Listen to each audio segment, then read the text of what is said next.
10 de la mañana, 16 minutos. Estábamos hablando hoy de la viruela símica, viruela del mono, como le bautizó la prensa.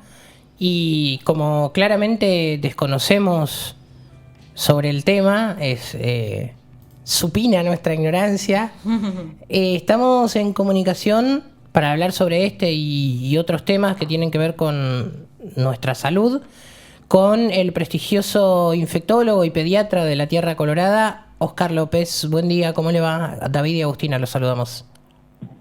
¿Cómo le va a usted? Buen día para su audiencia. Muy bien, con muchas ganas de charlar con usted, agradecidos por el tiempo que nos brinda. Y bueno, queremos saber sobre esta nueva enfermedad que tenemos entendido que hay alrededor de 12 países que ya tienen casos. Ayer se conoció un posible caso en la Argentina. ¿Qué sabemos? Bueno, no sabemos mucho. Lo que sabemos es que hay muy pocos casos en el mundo. Hasta hace 3-4 días atrás en América habían aparecido 2 casos en Canadá y uno en Estados Unidos, y ahora este caso en Argentina, que en realidad es un caso importado porque es una persona que viene de España justo en el tiempo de periodo de incubación que se sabe de la enfermedad, y que ya, por lo que dice la prensa, ya está casi confirmado en el Malbrán, que es un caso de esta viruela símica, que así se llama. Es producida por un virus. Este virus tiene la particularidad de producir un cuadro febril, que suele ser más de 38,5 grados de temperatura. Hay malestar general, hay dolores articulares, hay mioalgias, y que hasta ahora lo que les he dicho son cosas que producen muchas otras enfermedades, como cualquier virus respiratorio, como puede ser el dengue, por ejemplo, pero tiene como algunas cosas distintas: la aparición de unos ganglios, una linfadenopatía, que generalmente se da en la zona del cuello, y lo que distingue la enfermedad es una erupción que terminan siendo como vesículas, que son como ampollitas. Quien ha tenido la oportunidad de tener o ver una varicela parecida a la varicela, pero que empiezan generalmente como una manchita, después se hace como una urticaria, o sea, como una roncha, y después termina en esta ampollita, que afecta fundamentalmente la cara y las manos y el resto del cuerpo, pero empieza por esa zona, que afecta a las mucosas, o sea, adentro de la boca, la mucosa de los genitales también, que no tiene tratamiento. Hay un antiviral que se está usando, que se ha usado en algún momento para el caso de la viruela, cuando existía la viruela, y que aparentemente podría ser efectivo para esta enfermedad, y que tampoco hay una medida de prevención correcta. Se sabe que aquellos vacunados contra viruela, personas de más de 50 o 60 años de edad seguramente, tendrían, y lo digo en forma potencial, algún tipo de inmunidad para esta enfermedad. ¿De qué manera se contagia? Se contagia por las gotitas de saliva, y se contagia por el contacto directo con la persona enferma. Las ampollitas o vesiculitas, estas tienen adentro de su contenido, tienen el virus.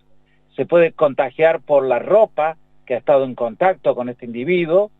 Puede haber un contacto sexual, se puede contagiar por contacto sexual, pero hay que desterrar esto que hizo que se estigmatizara sobre todo a homosexuales, porque los primeros casos fueron descubiertos en clínicas de sexología y en pacientes homosexuales o en hombres que tienen relaciones sexuales con hombres, pero no es una enfermedad exclusiva de ese grupo, ¿no? Cualquier persona puede adquirir esta enfermedad que esté en contacto con las secreciones. Una estigmatización que remite a lo que pasaba en los 80 con el VIH, ¿no?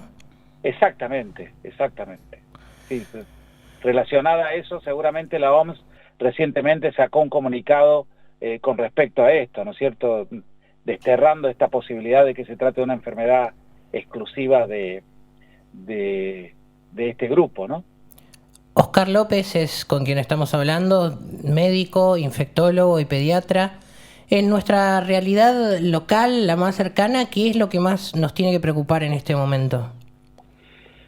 Fundamentalmente las virosis respiratorias. Las virosis respiratorias, que es un diagnóstico genérico que hacemos los médicos, porque casi todas se comportan de la misma manera, incluyen el virus de la gripe, el virus influenza, el virus de la bronquiolitis, que es el virus sincicial respiratorio, y a partir de ahí una serie de virus como el adenovirus, rinovirus, metaneumovirus y el coronavirus también.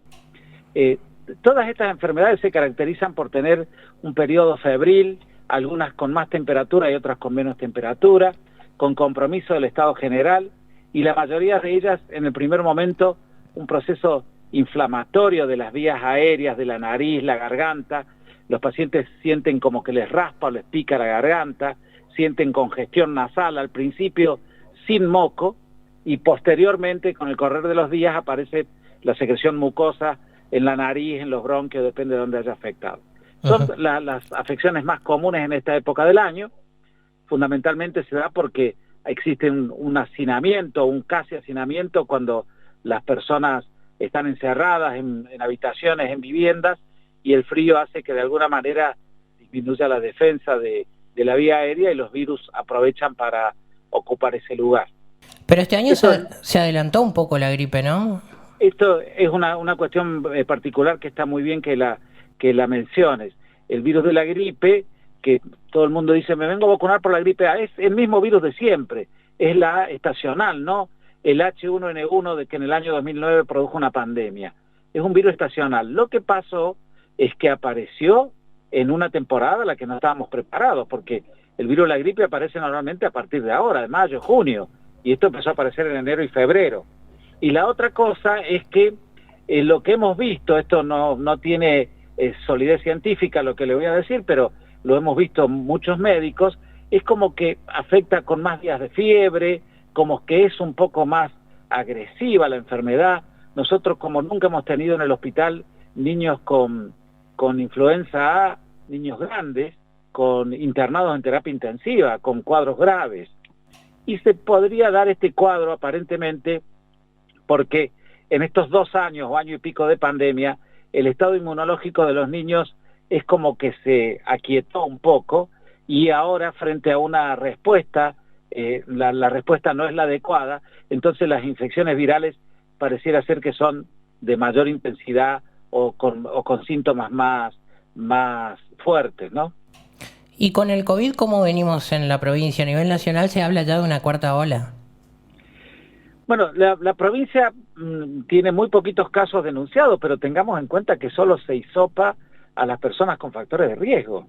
Por lo tanto, hay que esos 4 casos que creo que mencionaron la semana pasada, hay que multiplicarlo por varios números, porque en realidad hay muchos más de 4 casos. Lo importante con respecto a esto es que seamos conscientes y cumplamos con el esquema de vacunación, por lo menos 2 dosis, y a los que corresponden 2 dosis el primer refuerzo, porque lo que sí vemos es que no se internan más pacientes por COVID en las áreas críticas, en la terapia intensiva, fundamentalmente porque las personas están vacunadas. Pero yo quiero recalcar que la pandemia no terminó todavía, que debemos seguir teniendo las mismas medidas de precaución, con algunas liviandades que se han dado, como por ejemplo de poder asistir a algún lugar donde haya reuniones, siempre que esté aireada el lugar, tratar de usar el barbijo, tratar de mantener el distanciamiento. Si yo estoy enfermo, tengo síntomas de una virosis respiratoria, no asistir porque puedo contagiar a uno no vacunado o a una persona con las defensas bajas, y ahí sí se convierte en una enfermedad grave. Por otro, sí. Ay, sí, perdón, no, dale. Que nos pisamos. Por otra parte, doctor, sabemos que el personal de salud en estos momentos está realizando un paro. ¿Qué nos puede contar respecto a eso?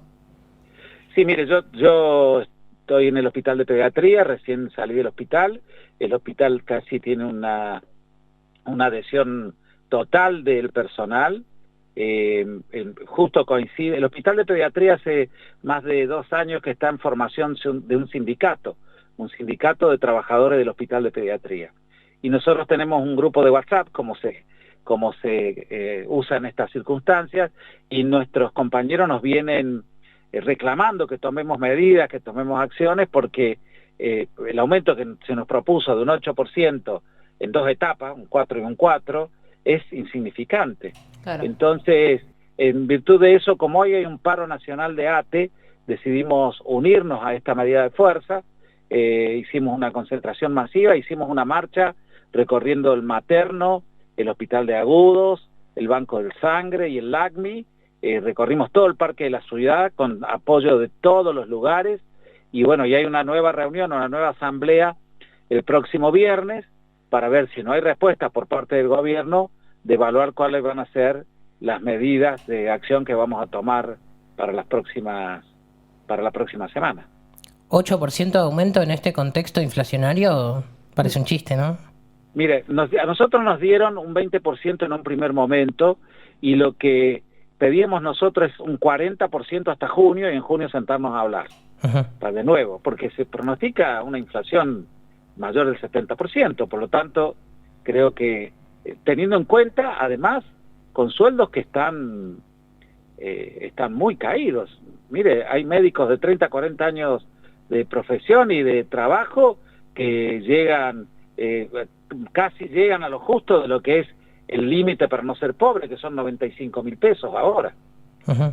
La mayoría de los profesionales, incluso los enfermeros, tienen 2 o 3 trabajos para poder mantenerse. Yo tengo 64 años y sigo haciendo guardia, porque la guardia rinde económicamente, pero me parece que no es justo que a esta edad tenga que seguir haciendo guardia, un poco porque la verdad que me apasiona lo que hago, pero otro gran poco porque necesito ese dinero. Claro. Bueno, muchísimas gracias, doctor. Felicitaciones por su trabajo, y esperemos que esa recomposición salarial se logre, porque realmente se lo merecen. Han sido trabajadores realmente en la primera línea de fuego en todo este contexto de pandemia, así que de todo corazón deseamos que mejore la situación. Mire, hoy hicimos un alto en ese monumento, esa esfera que hicieron ahí frente al hospital de Agudos, en conmemoración de los héroes, dice la placa, de los héroes en la pandemia, y recordamos que estamos siendo olvidados los héroes, porque ahora la pandemia no preocupa tanto. Claro. y nuestra recomposición salarial no es la adecuada, ¿no? Es interesante analizar nuestro comportamiento social, ¿no? También cuando hay una leve reducción de casos, de repente nos relajamos y volvemos a no adoptar las medidas que ya sabemos bien cuáles son. No es que hay que andar explicándolas, sino que simplemente se decide muchas veces socialmente no seguir teniéndolas en cuenta, como si la pandemia hubiera terminado. Sí, eso, ustedes como comunicadores están muy buenos que lo recalquen a esto. La pandemia no terminó. Seguramente si nos enfermamos nosotros vamos a tener un cuadro leve porque estamos inmunizados, pero si nosotros le transmitimos a alguien que no tiene el esquema completo o que tiene alguna enfermedad de base que lo pone en riesgo, la enfermedad en ellos puede ser grave. Entonces debemos concientizarnos. Bueno, muchísimas gracias, doctor, por su tiempo. Un placer.